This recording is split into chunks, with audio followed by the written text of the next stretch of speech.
tous et bienvenue, merci d'être avec nous sur bigradio.fr. C'est parti pour le grand show de l'info. Nous sommes le lundi 25 novembre 2013 et aujourd'hui nous parlons des Restos du Cœur. Et oui, malgré la baisse attendue de leurs subventions, ils sont toujours là. Les 66 000 bénévoles des Restos du Cœur seront dès ce soir là pour distribuer des repas à des centaines de milliers de bénéficiaires partout en France. Pour la première fois, il pourrait être 1 million à profiter du mouvement initié par Coluche en 1985. Victimes de la crise pour l'hiver 2012-2013, ils étaient 960 000 à profiter des Restos du Cœur, un chiffre qui devrait augmenter. Plus de la moitié d'entre eux sont sans emploi. La crise oblige, leur nombre grimpe chaque année. Dans les files des Restos du Cœur, on trouve aussi un tiers de parents seuls qui doivent parfois gérer le budget pour 2, 3, voire 4 bouches. Certains sont obligés de faire des choix drastiques. Je préfère laisser la nourriture pour mes enfants plutôt que pour moi, confirme Fabienne. Même constat pour Rachida. À 23 ans, elle doit nourrir ses 3 enfants et cela se traduit par le fait d'économiser même sur l'essentiel.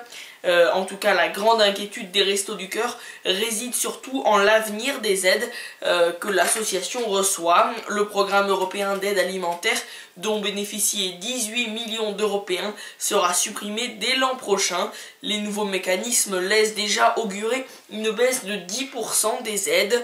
La question est donc maintenant de savoir comment financer les Restos du Cœur. En tout cas, si les dons de particuliers sont toujours en hausse selon Olivier Berthe, cela ne durera pas selon lui. Pour lui, la solution ne peut passer que par le développement des dons en nature, mais aussi par la lutte contre le gaspillage. Et justement, je vous propose d'écouter Olivier Berthe, le patron des Restos du Cœur. Les bénévoles ont déjà fait face l'an dernier à une campagne incroyablement difficile, non seulement en voyant plus de personnes à aider, 960 000 personnes, plus 11% en une seule année, mais aussi en voyant des situations plus difficiles, des femmes, des hommes, des enfants, de plus en plus en difficulté, dans une difficulté qui dure pendant des années. Donc, les bénévoles savent que cette situation, elle ne s'est pas améliorée sur le plan économique et que ces familles, ils vont les retrouver et peut-être en retrouver d'autres, encore plus nombreuses.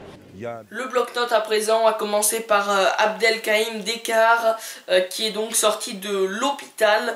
Abdelkaïm Dekar, soupçonné d'être le tireur parisien qui a notamment blessé un jeune photographe à Libération, est sorti de l'hôpital de l'Hôtel-Dieu aujourd'hui vers 11h15 où il se trouvait depuis sa garde à vue mercredi soir. Selon nos informations, il a été conduit à la maison d'arrêt de Fleury-Mérogis dans l'Essonne.